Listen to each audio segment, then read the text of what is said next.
All right. Good morning. Welcome to another episode of the Liberty Dad Podcast, a discussion on politics and culture. I am your host, DL, America's most objective libertarian. If you're tuning in live, thank you so much for giving me your time so early. Remember, folks, if you are a candidate running for office and you would like an opportunity to be on the show, head on over to candidates.libertydad.com and get yourself booked. The link is in the show notes. Available times are Tuesday and Thursday mornings at 8 a.m., Wednesday and Thursday evenings at 8 p.m. All times are Eastern. Speaking of candidates, I've got one candidate that I'll be interviewing this week. Thursday, 8 a.m., Bill Reside for U.S. House out of South Carolina. Look forward to that. Now, why do I only have one? What's happening? I was doing like 4 a week almost for several weeks there. Well, as it turns out, I'm leaving. Not leaving, like streaming. I am leaving the country, but not permanently. This is not one of those like, man, somebody gets elected, I'm leaving. Nope, my family and I are going on vacation. We will be in Indonesia. Actually, my wife is literally on her way. She left Hong Kong literally like an hour ago. We've been communicating back and forth, and so she will be in Jakarta, Indonesia, within what is it, like a 6-hour flight? No, maybe one. I don't remember how long it is. But however long it takes to get from Hong Kong to Jakarta, she'll be there. So she's on her way with my mother-in-law, and then it's just me and the little guy for the next 2 weeks, and then we're going to be like, we're jet setting out of here. All right. So I've got one this week. I'm going to try to get the other two that I had to make up, that I had to cancel on last week. I'm going to try to get them on next week. I think it's a little too late to try to get them this week. There was too much going on over the weekend. We had the Libertarian Party National Convention. I talked about all that yesterday, if you really care about it. So I was trying to keep up with what's going on there. My wife left Sunday, so we had to kind of like get our last minute preparations in, get people to where they need to go, all that good stuff. My son, his schedule normally, stays the same. So he had jujitsu and stuff like that. So very busy weekend. And so I just didn't get a chance to really reach out and say, hey, let's get you scheduled this week. So I'll try to get them scheduled for next week before I leave and get them, that way they don't have to wait too long. But both of them are aware that maybe we do it after I come back, which will be in July. So on the 7th, I leave, I'll be gone, and then I'm not coming back until the end of June. So you just won't see me.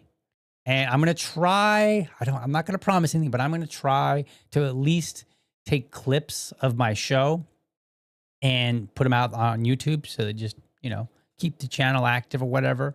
I have no plans to do any political content because I'll be like 12 hours ahead and, I'll be spending time with family and making new friends, hopefully, seeing sights, doing things, maybe fighting a stomach bug.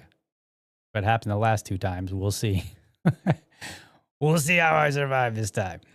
So anyway, let's see. Hopefully Hopefully DL will see the YouTube comments today.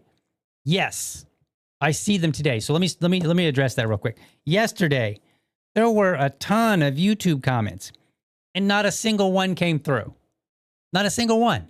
I did see when I pulled up the chat on the screen at the end of the show, and you saw only the Facebook comments. That's all I saw. So I was like, okay, well, just whatever. It's not really out of the ordinary necessarily because comments, like sometimes there'll be tons of comments, sometimes there'll be like one. It's just all over the map. So nothing really jumped out at me to say, hey, let's investigate a little further. So I apologize that I didn't respond to any YouTube comments yesterday, but I promise you, I was not giving you a slight. It's YouTube's fault. Blame them. So it's not me, okay? D asked real quick before we get into the show, how long is the flight to Indonesia? Depending on the path that you take, it's somewhere in the range of like 24 hours of flight time. And then you got whatever layovers. And that's so I'll be taking 3 planes. So I go from Jacksonville to, I think, Seattle, and then Seattle. No, I'm sorry. I take 4 planes this time because I think so I think it's Jacksonville to Atlanta to Seattle. I believe I got 2 planes domestically here. And then from there, we're going to jump on a big, huge plane and we're going to fly over to Hong Kong. And then from Hong Kong, we'll fly to Jakarta. So I'll have 4 planes. And so I haven't calculated it, but it's somewhere in the range of like 24 hours worth of flight time. Yeah, it's a lot.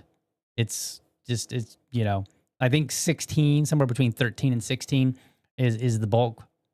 Like that's the one big major one. Now the cool thing about that, it's all like all these cool movies that we get to watch.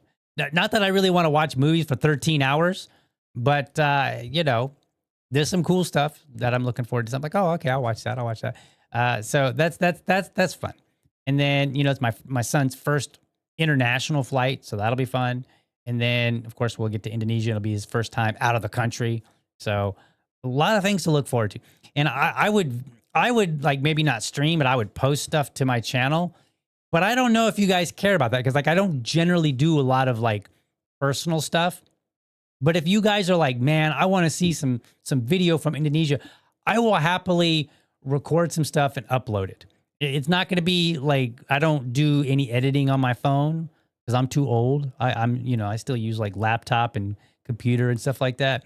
So like I can just upload some stuff that's maybe lightly edited at best, but let me know. Like I'll keep mentioning it and you guys can let me know. And if everybody's like, yeah, we don't care about, you going to some other country, for 3 weeks and having lots of cool fun while we all sit over here having to deal with politics and nonsense. Maybe that's the case. Maybe you just want me to rant and rave about politics and that's it. That's fine. Whatever. I'd call it audience capture, but that's kind of what I do anyway. So it's not really capture. Anyway, what are we talking about today? The old adage, a lie is halfway around the world before the truth has got its boots on. Well, today we're putting on those boots. We're going to have a little bit of truth. Now, why is that? Because one of the things that I find that just is so irritating to me is when I get on social media and I'll see like a clip of something and I'm like, wow, that looks bad. And then I go watch the context and I'm like, really? That was totally dishonest. And it's one thing if somebody's trying to present, like, imagine I post a video and I want to present somebody that I don't like in a worse light. Okay, that's one thing. And it's not cool, but I mean, that's one thing. It's quite another if I were to get on there and say, hey, check out this clip of me debating so-and-so and look how awesome I did and how I wrecked this guy. And then you go watch the video and you're like, dude, you edited that in order to look like you did better than you actually did. That's what happened. And that's what we're going to talk about today. So let me show you. Let's start with the social media post, and then I'll play the video for you. Okay, that's where we're going to start. So let's put this up on the screen. So I don't know who this Nick Matau. I'm not sure how you say his name. I'm going to go with Matau. I don't know who Nick is. Okay, but he was on an episode of Jubilee with Glenn Greenwald, who is a pretty popular reporter. He's, I think he's a very solid reporter. Okay, now when I say solid, that doesn't mean like, and you'll understand this reference here, that doesn't mean that he always gets everything 100% correct. Okay, that just means like, generally speaking, I can trust his perspective. That's what it means. Okay, so Nick debated. So what happened is Glenn came on to Jubilee's Surrounded. If you've never seen Surrounded, they have an interesting format and where they put one person who's kind of like an expert against like 20 people who are like lay people. I think it's kind of like the gist of it. And they have they have a structured way where the participants that are surrounding them, who are all, they oppose the person in the middle. It's like 1 on 20, but it's one at a time. And so they have this system where the person in the middle has 4 propositions that they state throughout the show. And then participants can basically dash up and play a sort of a musical chairs to see who wins and gets in the seat to debate him. And then there's a formality for how that person gets, kicked out of the seat, basically. All right, so that's the gist of it. All right, so he says, Glenn Greenwald gets caught by me changing his argument when he knew he was wrong. And then he quotes him, Trump gave them everything they wanted, end quote. Just to right after say, quote, I never said Trump gave them everything they wanted. It was top-level gaslighting. LOL. Har, har, har. Okay? So he's accusing Glenn Greenwald of changing his position midstream. Right? That's the claim. And how did other people respond? Here are some of the responses. Genuinely baffled as to why Nick doesn't have more followers. He's been on fire lately. All right. Nick is precisely right. Many of the narratives around Israel are formed by people who make broad general claims that fall apart the moment you dive into the specifics and press them. If you can, remember this comment. Well, I'll try to remember to come back. I won't necessarily show this comment, but I'll try to remember to point this comment out later on, okay? That's funny. That's hilarious when you watch it. Let's see. Nick cooked Glenn. Fire. I need like some flames to come up on the screen for that. I'm gonna work on that. Let's see. I loved to see Nick giving it to Glenn, backing Greenwald, the cockroach, reaming that degenerate a new a-hole in a metaphorical sense, of course. Yeah, we needed to know that. You had to spell out that it was metaphorical because, well, if you hadn't, we would have thought he went on Jubilee and SA'd him. That we would have thought that. So I'm glad the clarification was put in there, whoever this Maccabeen is. He goes on and says, because Glenn likes it in the literal sense. Well, I'm all for freedom of speech. You guys can say whatever you want. I don't care. But I will mock you when you say something foolish. I totally will. That's freedom of speech, right? You say what you want to say. I make fun of you for it. Right? And I just laugh and I go, wow. Our founders and all these people fought so hard for freedom of speech, and that's the best you could do. Okay. All right. Whatever. Glenn, you got caught lying. What makes this funny? Like, he's like, you got caught lying. It almost sounds like Glenn was saying something, and then Nick comes along and goes, aha, you're lying because here's something that, here's the lie. Let's I have a small child. He's 7. Now, I think maybe once or twice he's told a lie. Like, I haven't really quite caught him. It can be kind of hard sometimes. You know, because it's not always as easy. Like, did you eat that cookie? And they're like, got cookie all over their mouth. And you're like, they're like, no. And you're like, I can see cookie on your lips, right? It's not always that easy, right? But when you get caught lying, what ends up happening is if you don't get caught, then the lie would be undiscovered. But Nick's claim here is that he changed his position midstream. So there wouldn't be anything to lie about. It would just be this, and then I changed my position a little bit later. That's the argument that's being made. So like, even people that are supporting Nick can't even follow Nick's own argument, right? Because they're just making stuff up. This is why you have to be careful on social media, because like you'll see stuff and maybe there'll be mass numbers of people that'll say something, and just because a lot of people say something doesn't mean they're correct. They can still be wrong. Let's see. Glenn is such a typical commie. Commies always lie. What? We're not. Nobody who follows Glenn would ever be like, I bet he's a communist. No, that's, you know, maybe commies always lie. Okay. I mean, I would disagree with that in an absolute sense. Okay. But let's say that you believe that. Just because somebody lies doesn't make them a commie. That's bad logic. Just saying. You know what's really cool about social media though? Some of the worst arguments that I see, some of the worst comments come from people who are anonymous. I'm just saying, like, you are so bold to make these statements except for to put your face and your real name to it. Like me, I'll put my face and my name on it. If I get it wrong, well, I might get roasted. It happens. No big deal. Let's see. What a pleasure to see Nick so effectively intellectually decimate the obnoxious Glenn Greenwald. Well, all right. We will see about effectively intellectually decimate. We'll see about that here in a minute. All right. Glenn Greenwald is a liar. So again, we're not talking about lie. We're talking about like, did he change his position midstream or not?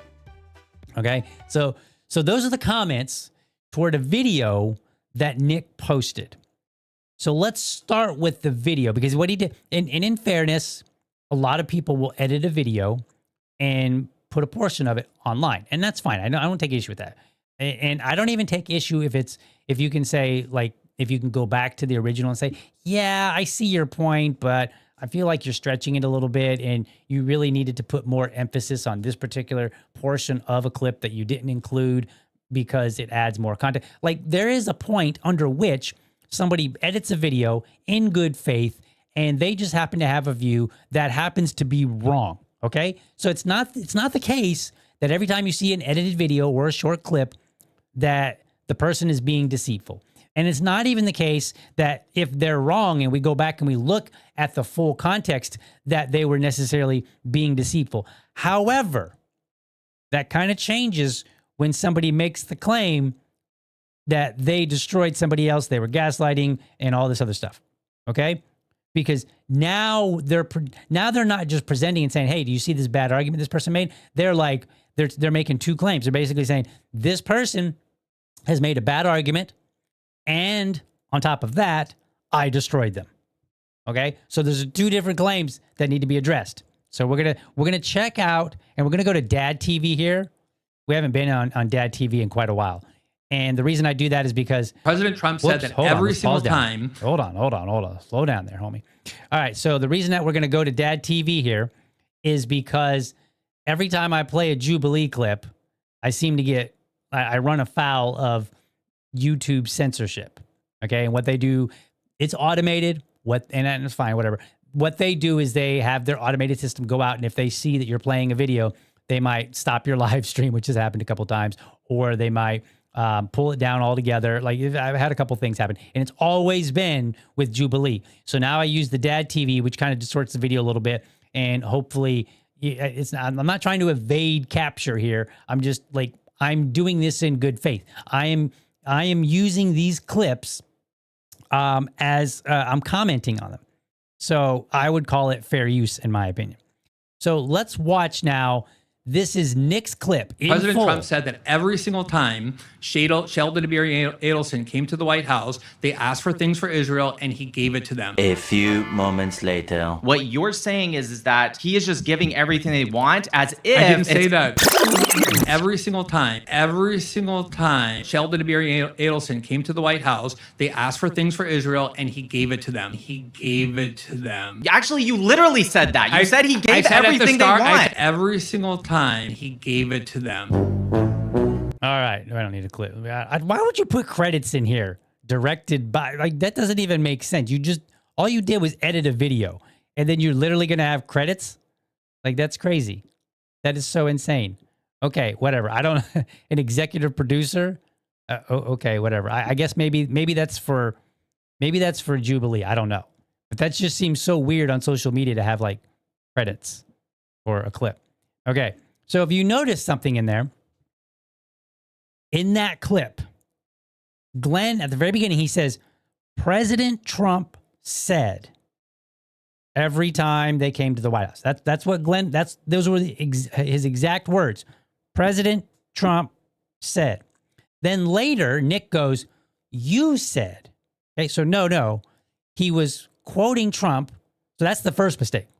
Now, okay, and that's kind of a big mistake. Because if I come out and I say, Fred Jones, I love using Fred Jones on the show. If I come out and I say, Fred Jones said this, and then you go, but yeah, you're saying this. Like, no. I'm repeating to you what this other person said.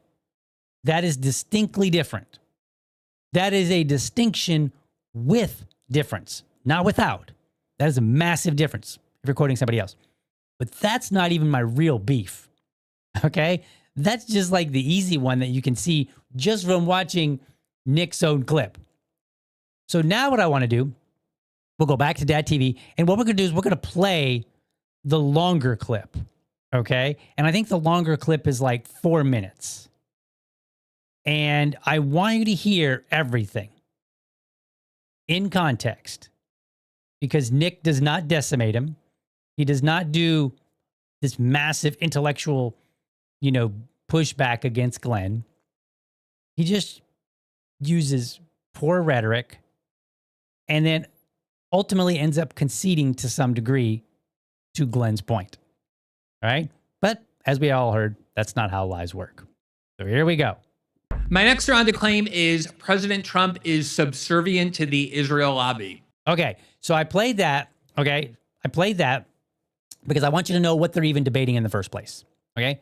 So his claim, this is what I said earlier in the show, they have 4 different assertions, and so one of this particular one is, hey, President Trump is subservient to the Israel lobby. So that's the claim that he's making, and then the participants get to come up and they get to debate the claim. Okay, so let's play. Oh, you know what? That's weird. Why does that? Let's I move this up a wee bit here. There we go. How about that? There. Okay, I just wanted to kind of. I was like seeing that little background. Anyway, point. Okay, I think important thing to do with debates is to define our terms. Can you please tell me what subservient is? Yes, serving the interest of someone else, taking orders from somebody else, taking direction from somebody else, not in every case, but as a general posture ethos. Okay. He asked him to define subservient. And that's good. Good. I can appreciate that, right? Whenever you debate somebody, I think it's good to identify and say, all right, what do you mean by this term? Let's make sure that you and I have the same understanding of this term, because otherwise what you're going to end up doing is talking past each other, right? If I believe subservient means one thing and you believe subservient means another thing, then we're going to end up arguing past each other and we're not going to really come to a good conclusion, okay? So Glenn has defined it. He's like basically saying, hey, it's when you give in to this particular, to somebody else's wishes in general, maybe most of the time, but not all of the time. That's how he starts out by defining it. So let's see how Nick responds. Okay, so that's already a problem, because subservient doesn't mean not sometimes taking the case, sometimes not. Subservience literally defined as in a subordinate manner you are controlled by in a very direct way. You want to say... Okay. So he makes the claim, he counters back, and he says, hey, that's not what subservient means. So now they're getting into a definitional war, okay? And he's like, well, what it really means is that you are... where'd my I'm trying to pull up the there we go. That's what I want. Okay. He says, what it means is that you are controlled like basically all the time. He's taking it to an absolute term. So here's what the Cambridge Dictionary says. Okay. I pulled this up. So let's go over here. Subservient, willing to do what other people want or considering your wishes as less important than those of other people. Okay. So it doesn't actually define it as absolute all the time, which is Nick's argument. He's like, well, it literally means this. Okay. But it literally doesn't actually.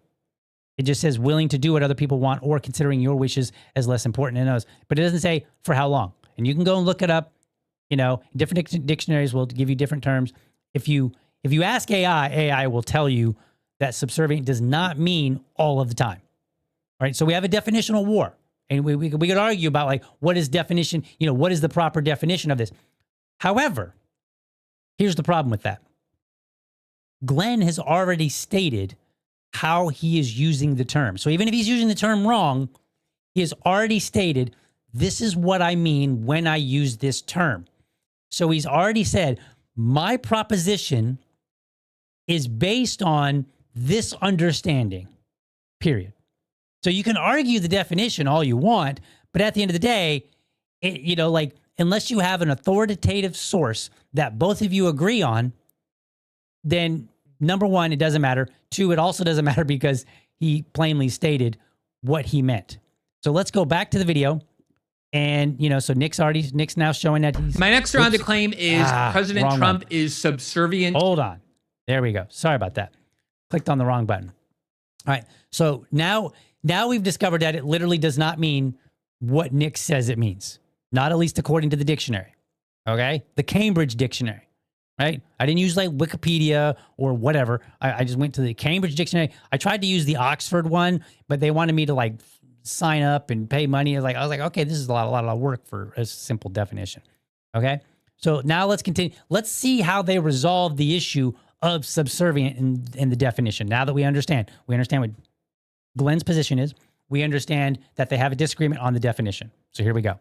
Set it up so that if you can point to one example where President Trump didn't do what Israel wanted, then that means somehow he's not subservient to Israel. You're just want to creating a binary framework where as long as you can point to one example where the Israelis wanted something. Right. So that's why I'm saying that is not what this proposition means. It doesn't mean that in each and every case, President Trump is fully and absolutely obedient to Israel. That if you want me to concede that there are instances, I will be happy to point to some as well where President Trump or other presidents. So that's not the question. I understand.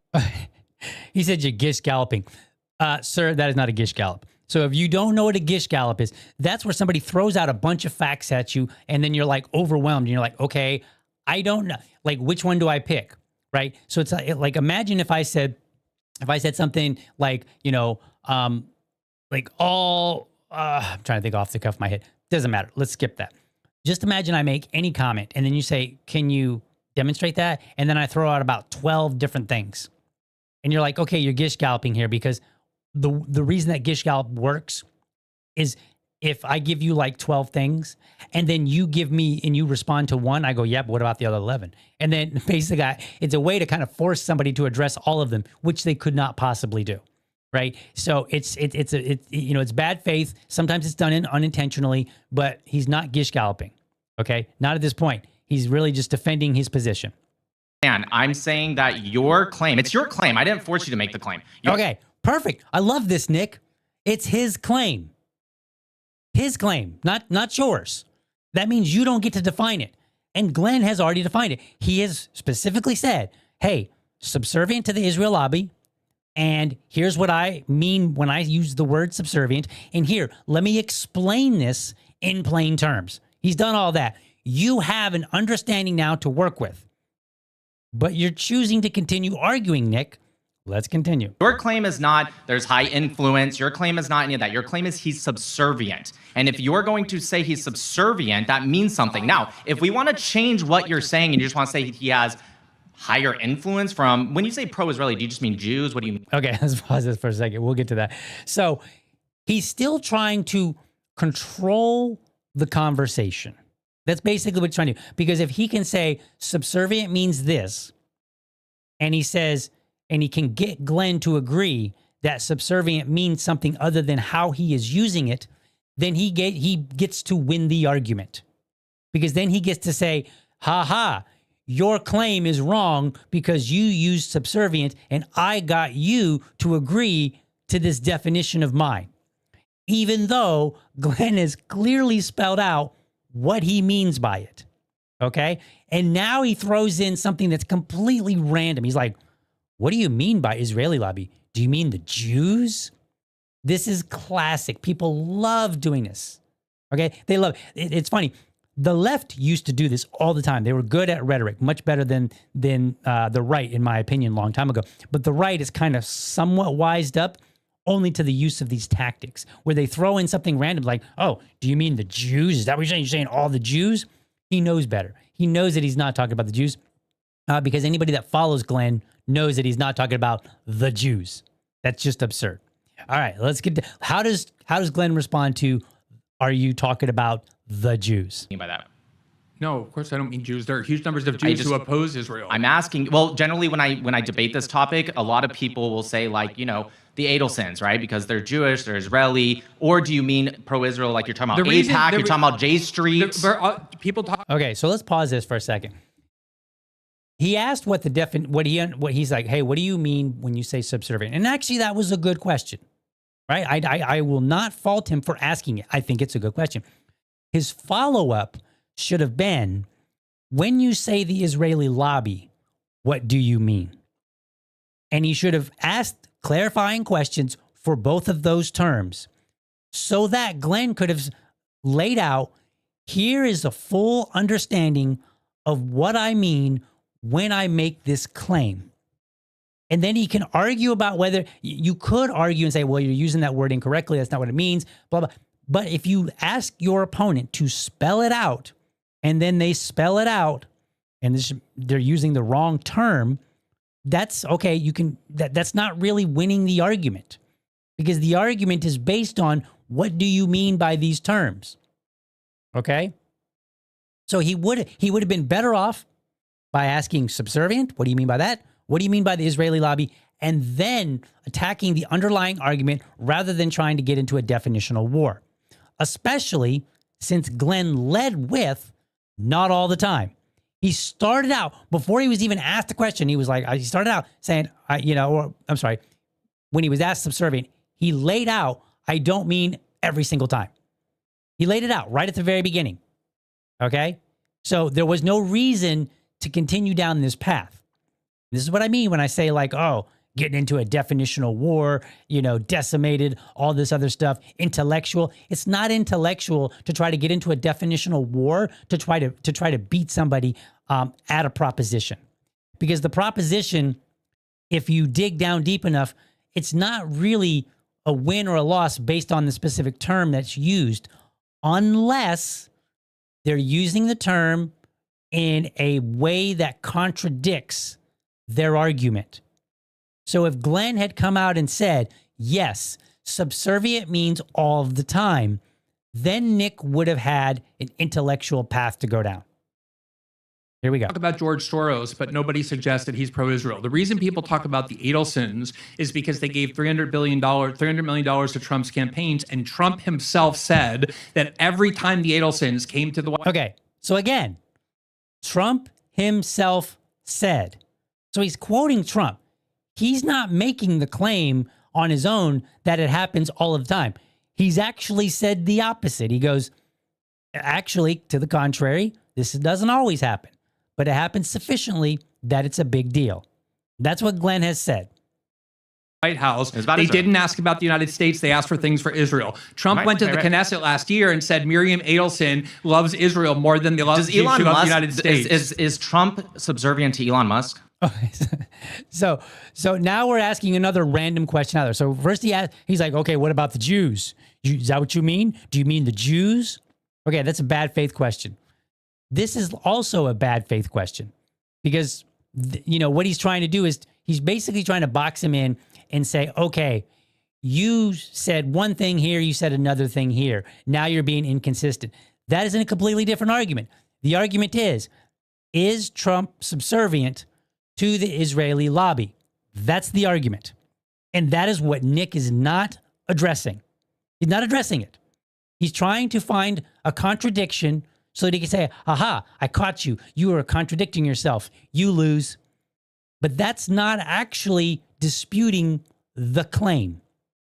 The dispute would be, what do you mean by subservient? And is it actually true? Can you demonstrate that? And then if Glenn cannot demonstrate it, according to how he's using the terms, then Glenn would be wrong and Nick would win. That is how you debate. No, I don't think Trump is subservient. Elon Musk, at least in this last election cycle, gave significantly more than the Adelsons. Right, he's one individual. He's one individual. Exactly. One individual gave more than two, and also the lobbying groups. But okay, so he's making do you see what he's doing here? He's trying to flip and try to control the narrative of the conversation. He's trying to now say, okay, well, Elon Musk gave more, and so therefore, if he's not subservient, then therefore, because they gave more, Trump is subservient, right? Like, oh, did I say that right? I think I might have said that a little bit awkwardly.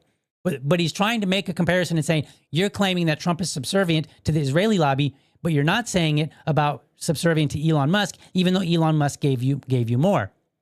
But again, he's not addressing what Glenn means when Glenn says the word subservient. So now Nick is shifting his own, he's trying to shift the definition to, okay, who gave the most money? Because first, earlier, it was about, okay, how often do you give them what they want?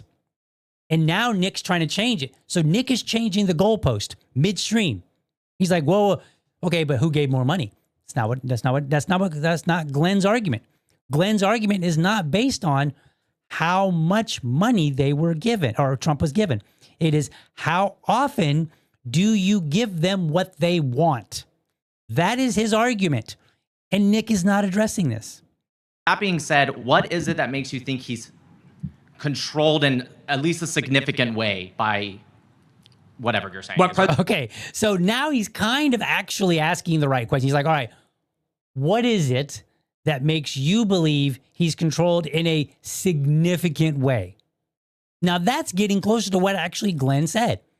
Because Glenn was like, look, it's not all the time, but it's sufficient enough to say that you're subservient to this interest group. However that interest group is defined, that nobody is being asked about, that nobody's asking about. President Trump himself said, President Trump said that every single time Sheldon Adelson came to the White House, they asked for things for Israel and he gave it to them. Okay, this is where that clip kind of comes in. Remember, he said, Trump said every single time that he gave it to him, right?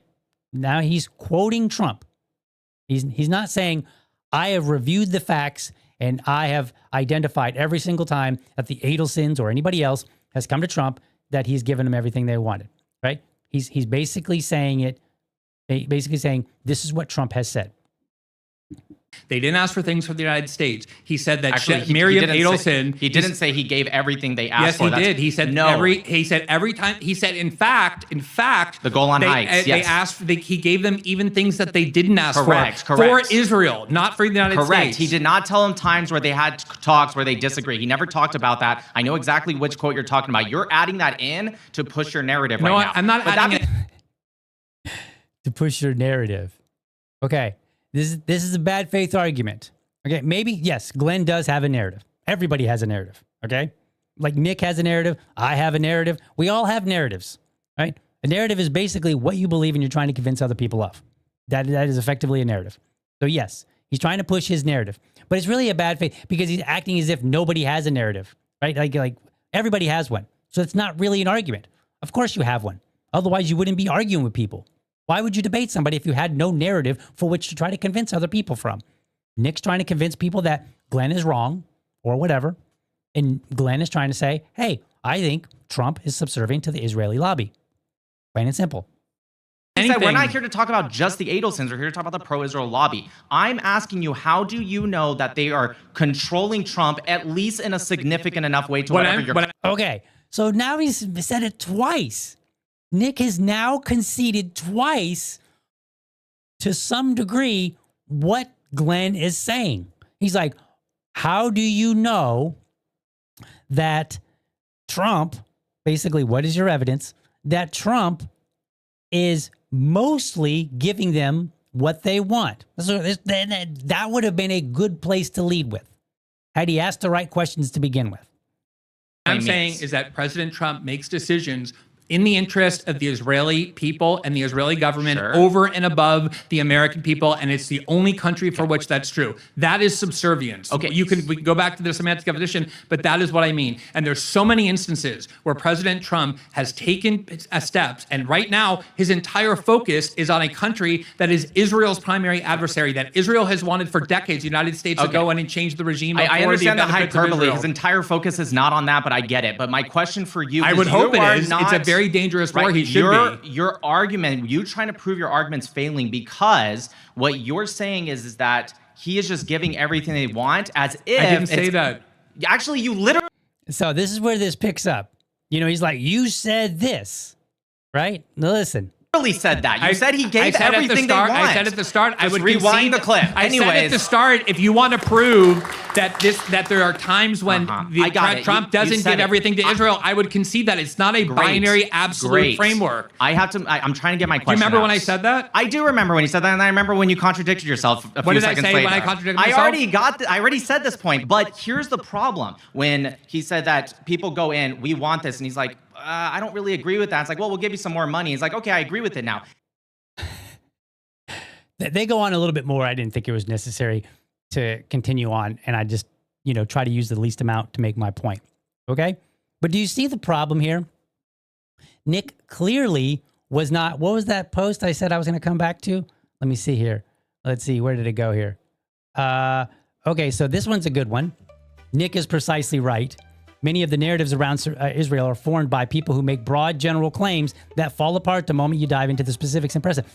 They did dive into the specifics. Do you mean Jews? No, I don't mean Jews. Who do you mean? I'm talking about these backers. Do you mean all the time? No, I don't mean all the time. Right? They dove into the specifics. And so Nick's video is dishonest. And it's dishonest because if you go back, let's look at what he said. He said, Glenn Greenwald gets caught by me changing his argument when he knew he was wrong. He didn't change his argument.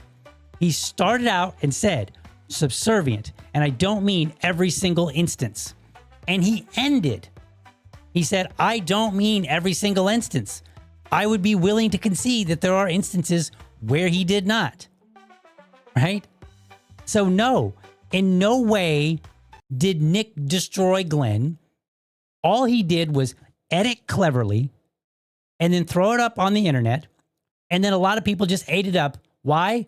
Because they don't have the desire for intellectual rigor. And in this particular case, we're not even diving down into we're not nitpicking.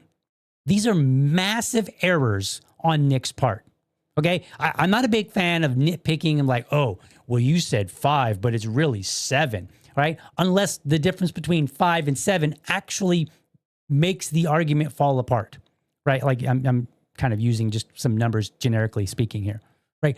So if somebody makes an error, a minor error, and you nitpick at it, but even if they concede that they were wrong, it doesn't change the basis for their argument, then you're nitpicking for no reason, right? I don't like that.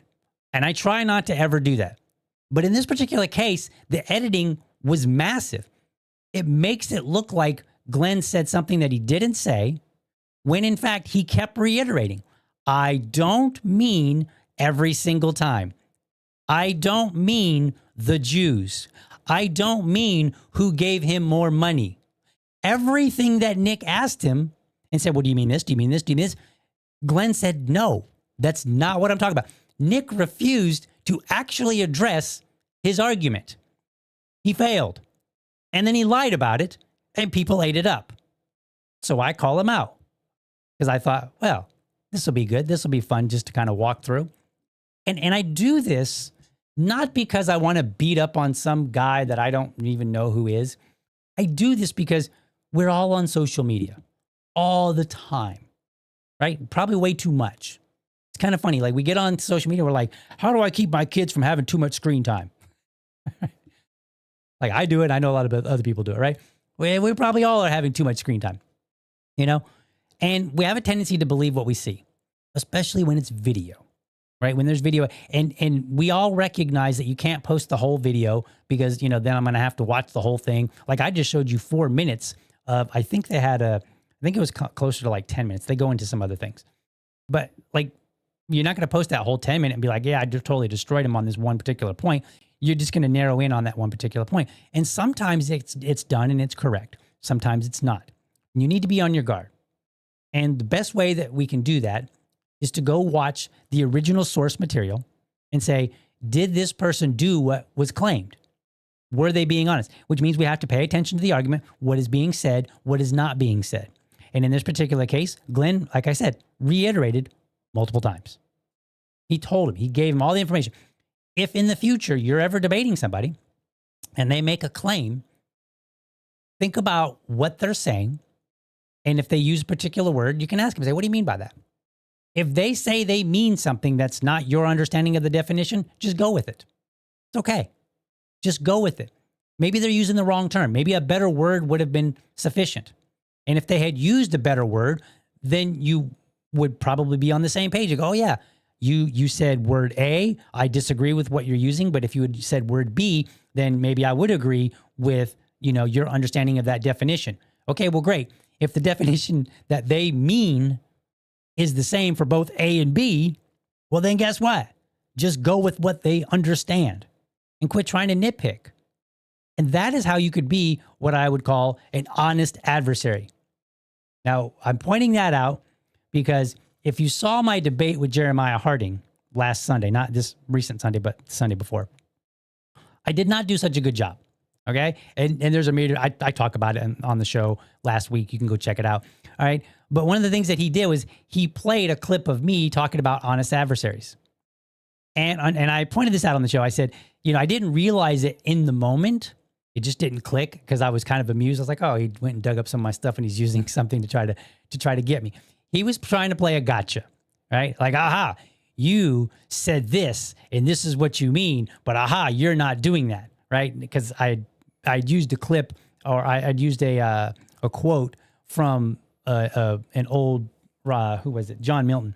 I used a John Milton quote in a past episode talking about honest adversaries, right? And the point that Jeremiah thought he was bringing was incorrect. And had I realized it up front, I would have called it out and said, well, okay, I appreciate that you went and dug up some of my stuff, but perhaps next time you'll at least get the quote and understand it correct because you did not. And then I could have laid that out. Okay. And we could have had a debate about whether he was actually himself being an honest adversary. Right. And this is what happens when you try to get a gotcha on somebody. Stick to the facts. That's your best. Because if you try to, I've done it so many times myself. I've tried to pull a gotcha on people and had my butt handed to me. Why? Because it's usually dishonest. And if somebody's quick, they'll catch it and they'll call you out on it. Right. And Glenn did that. Glenn called out Nick on, he's like, look, you're trying to reframe, he didn't say it like this, but he was like, you're trying to reframe this argument to mean something that it doesn't. Here is what I mean by this. Right. And Nick kept trying to, he just basically kept doggy paddling in this debate. He did not do well, despite what everybody said. And even if tons of people say, yeah, he did totally well, he didn't. Not when we evaluate it objectively. All right. That's my show today, folks. Let's take a look at the comments. Let's see what you guys are saying in the live chat, since now that we've got some YouTube comments here. All right. So I addressed a couple of them. The credits are the meme from Larry David's show. Okay, I'll have to check into that and look it up. I was not familiar with that. I just thought it was weird because I was like, why would you have credits, on social media for just a clip, an edited clip? Let's see. And online, each group gets fed their own type of propaganda pushed by the algorithm. Loves it when we stay in our echo chambers. It's true. It's true. Here's what I do periodically on social media, particularly X, not anywhere else. That's where I am most of the time. I will go through and I will mute a lot of people that I follow.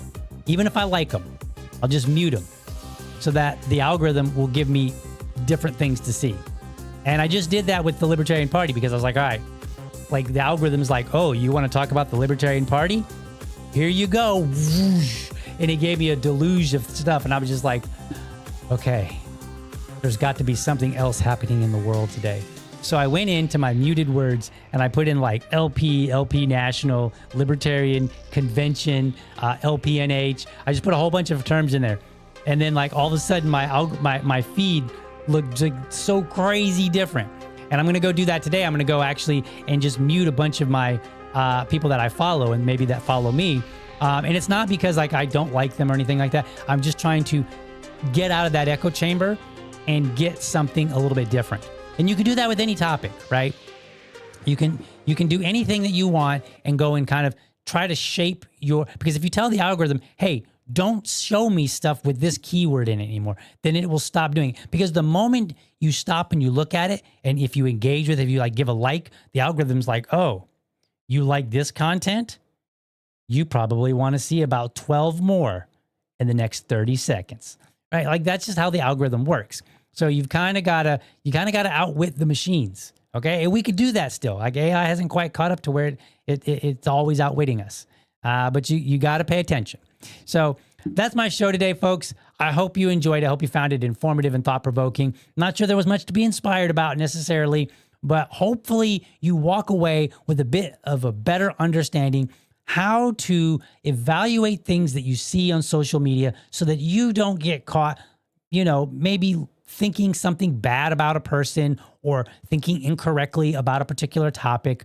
Like these are the things that you're going to have to go through. And it's difficult, right? Because people will have their perspectives, and then sometimes people will have their just flat out dishonesty. In this particular case, I think the evidence supports that Nick was being dishonest, right? It wasn't just the case that he was like, man, this guy, Glenn, is such a bad debater. It wasn't going that. He was like, no, I totally own this guy. And it's like, well, when I look at the full context, no, you didn't. If you enjoyed this conversation, I want you to do me a solid. You should come back later. I want you to head down to the comments. I don't want you to let me know what you thought. Okay? Maybe I missed something important. Maybe you got a different take. Maybe you just want to be like, DL, that was a pretty good show. I like it. You should do more of those. Maybe that's what you say. Whatever the case. All the comments, they help the show grow. And I genuinely read them all. No, D, I do not mute you. Thanks for hanging out with me today, folks. And I will catch you in the next one tomorrow morning. If I can, I will rustle up a bill review because I still owe you one. I didn't give you one this week because I got too wrapped up into the Libertarian Party convention. So we'll try to get you one before the week's end. All right, folks. With that being said, I'm out. Have a good one. You know that I'm all about supporting organizations that hold my values. Make sure you head on over to blackgunsmatter.shop. They've got apparel, stickers, and more. Use the code LibertyDad, all one word, at checkout to score a 10% discount. Or just hit the referral link in the show notes. That'll make it so much easier. Remember, I'm not just a voice on a mic. I'm a dad who's working hard to deliver to you the best libertarian content. Connect with me on Linktree, where you'll find links to my Patreon and Buy Me a Coffee, because every bit helps keep this show rolling. Plus, you can find me on my other platforms to stay in the loop. With your help, this show, The Message of Liberty, will be seen and heard by more people. As always, I appreciate you tuning in and look forward to seeing